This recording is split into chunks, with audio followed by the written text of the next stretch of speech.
And now, the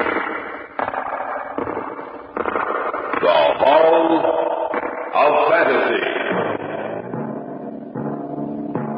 Welcome to the Hall of Fantasy. Welcome to the series of radio dramas dedicated to the supernatural, the unusual, and the unknown. Come with me, my friends. We shall descend to the world of the unknown and forbidden, down to the depths where the veil of time is lifted, and the supernatural reigns escape. Come with me and listen to the tale of The Hand of Botar.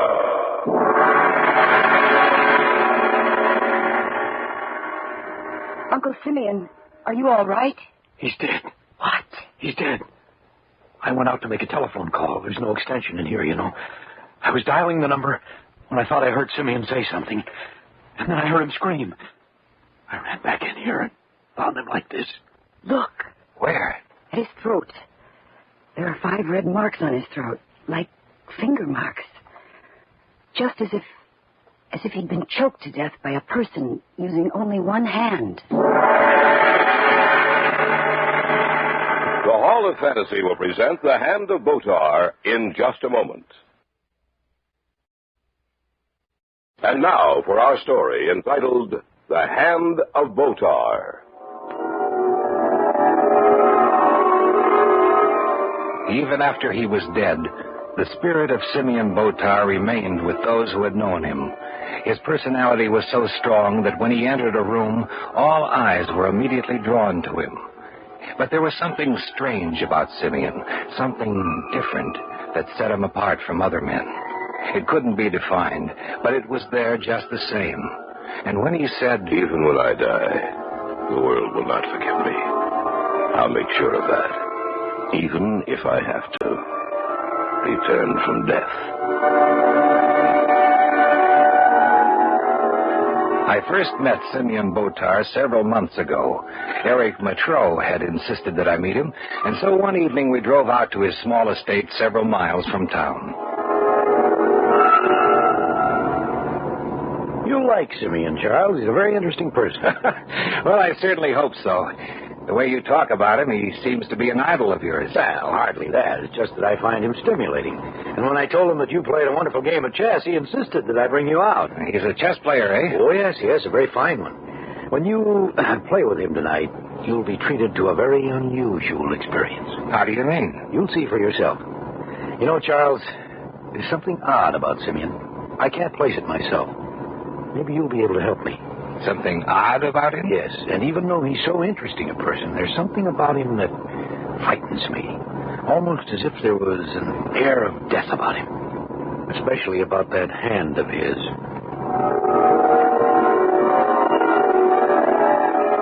I didn't know whether Eric was trying to play some kind of a joke on me or not. I had no time to think about it, however, as in a minute we turned off the highway onto the gravel road leading up to the house. The door of Botar's house was opened for us by a very beautiful young woman. Oh, it's so good to see you, Eric. Thank you, Marcia. My good friend Charles Brakely. Marcia Jameson, Simeon's niece. A pleasure. Won't you come in? Where's Simeon, Marcia? He's in the living room waiting for you. I understand you're quite a chess player, Mr. Brakely. Well, not a very good one, I'm afraid. Oh, on the contrary. Eric says that you're an excellent player. And Uncle Simeon is most anxious to meet you. It's right in here. Simeon, say we're here. Oh, so good of you to come, Eric. Yes, I take it, is Mr. Brakely? Yes. Well, I'm very pleased to make your acquaintance. Would you gentlemen care for a drink? Oh, none for me, thank you. The usual for me. Marcia, will you prepare a drink for Eric? Yes, Uncle Simeon. You, play chess, eh, Mr. Brakely? Yes? And sit down, please. As you can see, I already have prepared the board for play. Seeing you're my guest, you may have the white, Mr. Brakely.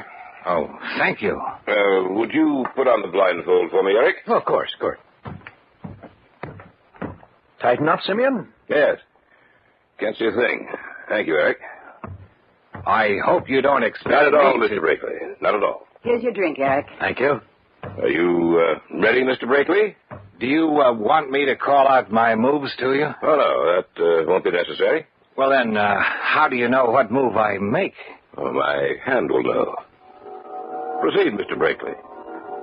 You have the opening move. All right.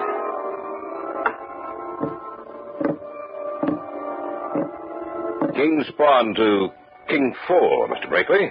Good safe opening. I'll counter with the same move. Now, your move, Mr. Brakely. King's knight to King's bishop, Mr. Brakely. Let's say I'll bring my queen out thusly. Mr. Botar, how do you know what moves I make? You can't see the board through that blindfold, can you? Of course not, Mr. Brakely. My hand tells me. Your what? My hand. You notice how the fingers are drumming now, Mr. Brakely? Yes. But my brain is not controlling those fingers, Mr. Brakely. The hand is an entity unto itself. Are you serious? Of course I am. How else would I know your moves? I cannot see you, Mr. Brakely. Neither my niece nor Mr. Patrol have told me what moves you've made. How else would I know? Let us proceed, Mr. Brakely. It's your move, I believe. The game continued. It was incredible. The fingers of his hand would be silent as he moved, but when it was my turn, he would place his hand on the table and the fingers would begin drumming slowly. As I made my move, the tempo of those beating fingers would increase and then stop as Botar made his move. Your move, Mr. Brakely. Check, Mr. Brakely. Check. Check. Check and mate. You play a very good game, Mr. Brakely. I'll take this blindfold off now. Oh, now, tell me the truth, Mr. Botar. How did you know my moves? Well, I've told you the truth. Well, you don't mean to say That's exactly what I mean to say. My right hand has developed to such an extent that I believe it has, well, almost an intelligence of its own. That's impossible. Not necessarily. If we lose the use of one hand, we learn to do things with the other that required two hands before. A blind man learns to make his other senses perform some of the duties of his eyes. It's not impossible. The hand does seem to have an intelligence of its own. It has a strange grayish cast to it, Simeon, as if it were dead. Get me a pin, Marcia. Yes, Simeon. What are you going to do? Strange thing, Eric. There's no feeling left in that hand. I'll show you what I mean. What are you going to do? Prove to you that I feel no pain if the hand itself is injured. Here's the pin, Simeon. Thank you. Now, watch me.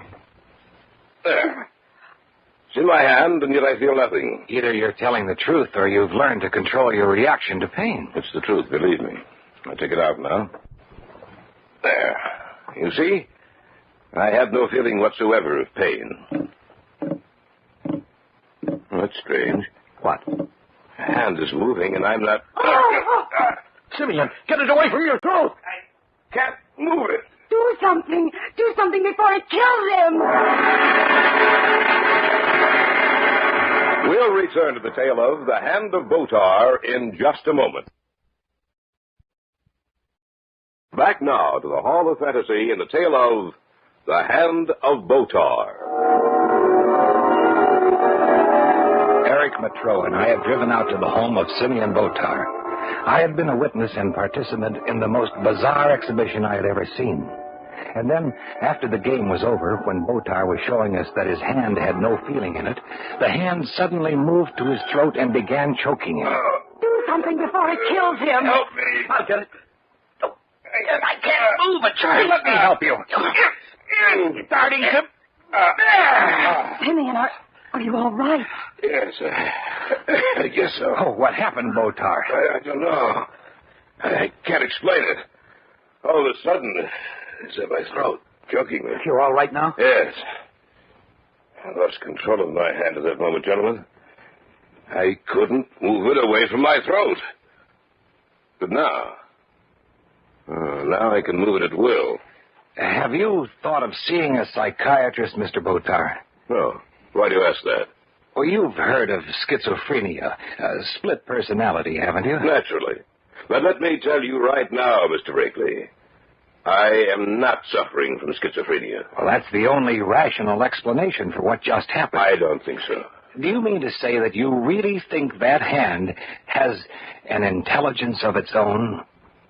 Yes, I do. Then you'd better be careful, Mr. Botar. If what you believe is true, then that hand could very well kill you. We left shortly after that. As we drove into the city, my mind wouldn't forget the image of what had occurred that night. Eric. Yeah? How well do you know Simeon Botar? Oh, pretty well. Do you think he's all right? If you're referring to his mental condition, I'd stake my life on it. When I took psych in college, we studied split personality and some of the strange courses it takes. Automatic writing, for example. Mm-hmm. The victim claims his hand wrote a certain message that he himself didn't. But actually, he was the victim of schizophrenia, split personality, and his other self wrote the message. Now, that's what could be wrong with Botar. How do you explain the game of chess, then, Charles? He couldn't see anything, I know. I moved my cigarette close to his face while the game was going on. He didn't draw back even a fraction of an inch. Well, that's true, but I still can't believe it. You remember how the fingers drummed on the table prior to each of his moves and during each of yours? And then, just before it happened, remember how they began drumming on the table? When that happens, I have the feeling that the hand is thinking. Then you believe it? That it has an intelligence of its own. Yes. I'm afraid I do. In the weeks that followed, I saw a great deal of Marcia Jameson. I saw Simeon very rarely, going out of my way to avoid him. I didn't believe what he had told me, but he made me feel uncomfortable, and there was something about him that frightened me. One night, Marcia and I had returned from a play downtown. We stood outside the house saying goodnight, and I noticed Eric's car in the driveway. I had a wonderful evening, Charles. So did I. Oh, Eric must be here. Here's his car. I didn't notice it before. Neither did I. It's in the shadows by the side of the house. Charles. Yes? I'm getting worried about Uncle Simeon. Why? He's frightened. He doesn't sleep at night anymore. What's bothering him? The hand.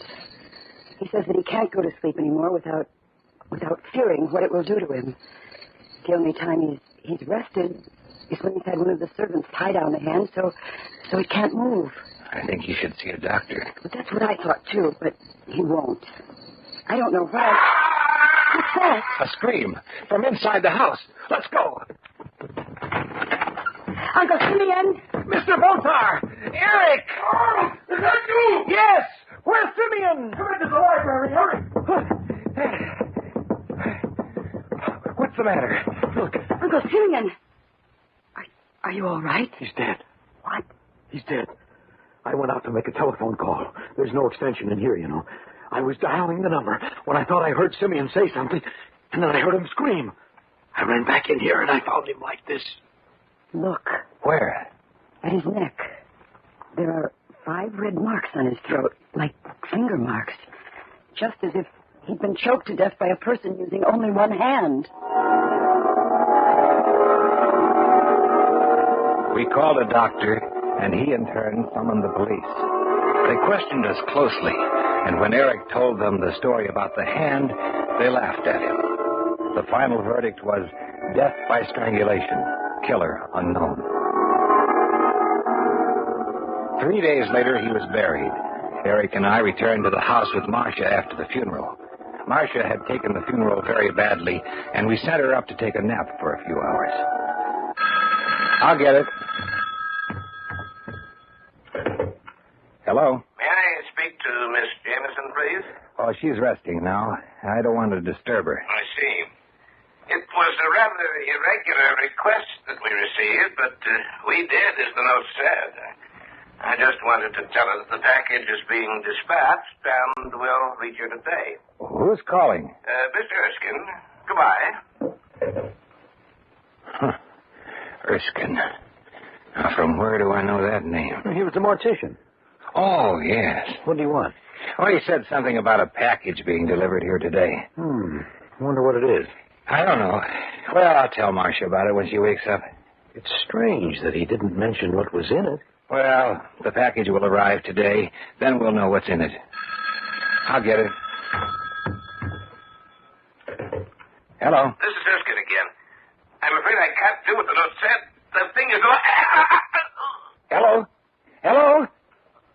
Mr. Erskine, are you still there? What's the matter? I don't know. He sounded like he was choking. It was about 5 o'clock in the afternoon. Marcia was still asleep. The sky was heavily overcast, and I knew that we were due for a bad storm shortly. Eric and I heard the front door chimes ring, and a few seconds later the maid ushered in a man we had seen before, the lieutenant of detectives who had been at the house after Simeon Botar had died. What can we do for you, Lieutenant? I don't like to trouble you, Mr. Brakely, especially today, but I'm afraid I have to. What's the matter, Lieutenant? Do you know Mr. Erskine? Yes, he handled things for Marcia. That's right. Well, he's dead. Dead? Yeah. Well, he called here on the phone. He started to choke. He choked all right. He was strangled. What? That's right. And he has the same marks on his neck that Mr. Botar had that night. 5 little red marks, like the finger marks of a hand. You are listening to the tale of The Hand of Botar on this week's journey down the corridors of the Hall of Fantasy. We'll return to our story in just a moment. And now back to our story, entitled The Hand of Botar. We had come back from the funeral with Marcia Jameson. She was upstairs getting some rest. A few minutes before, Lieutenant Hillman of the police had come out to the house. I learned then the reason Erskine had seemed to be choking when I talked to him on the telephone.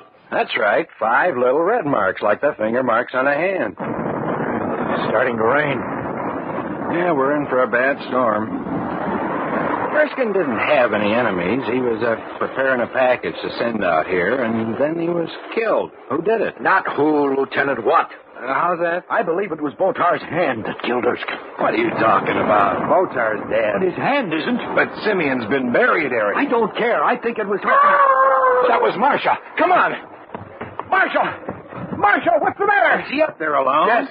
Marcia! I saw it. I saw it. Saw what, Marcia? I was half asleep. I felt that something was in the room with me. I looked up. The window was slightly ajar, and then on the floor, I saw it creeping along. What was it you saw? Uncle Simeon's hand. What? That's right. Let's take a look. Are you sure? Do you know what you're saying? Of course I do.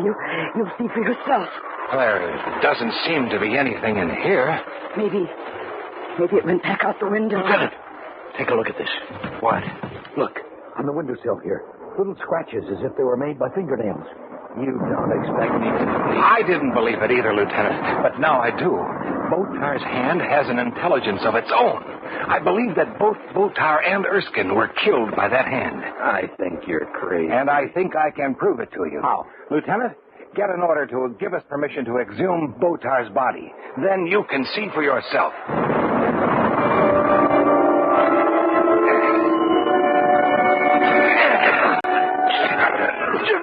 Just a little more now. This had better be more than a wild goose chase. I think that's enough. We're going to open it now, Marcia. All right. Let's get this outside casing top off. There you go. Together now. That's it. Now, let's get this casket open. There he is, Lieutenant. That's Simeon. Look, Lieutenant. His right hand is missing. Now will you believe us? That thing is alive. And it's back there at the house. It's evil and malevolent. We have to go back and destroy it.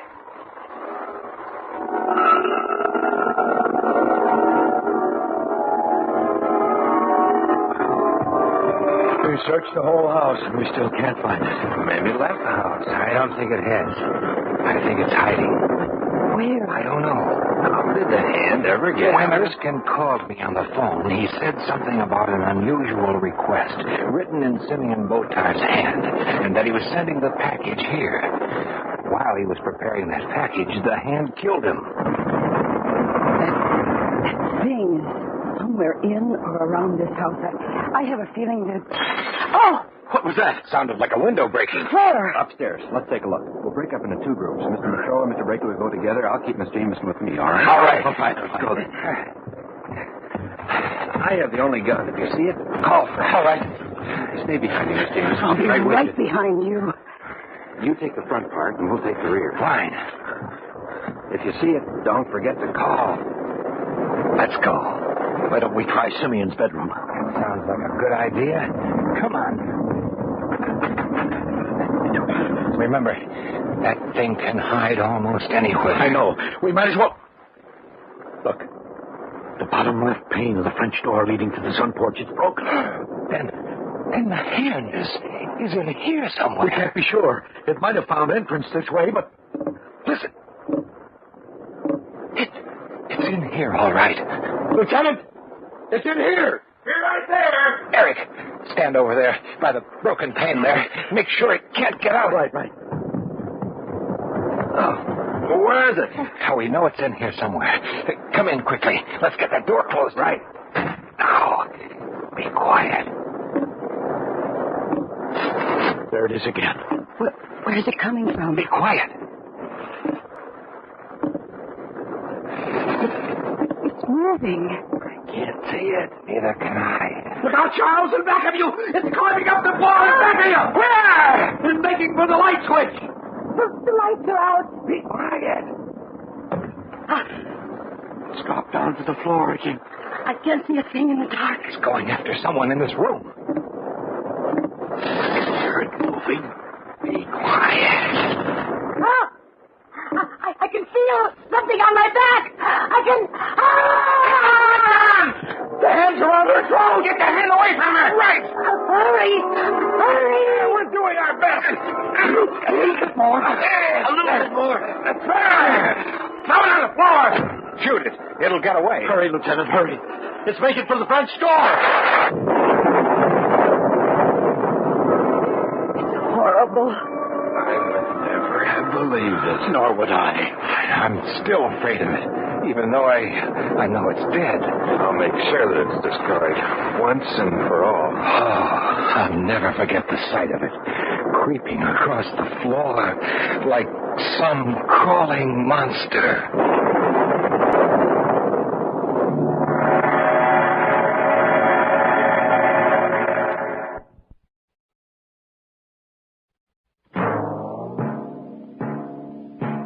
So runs tonight's tale of the unusual, the terrifying, the unknown.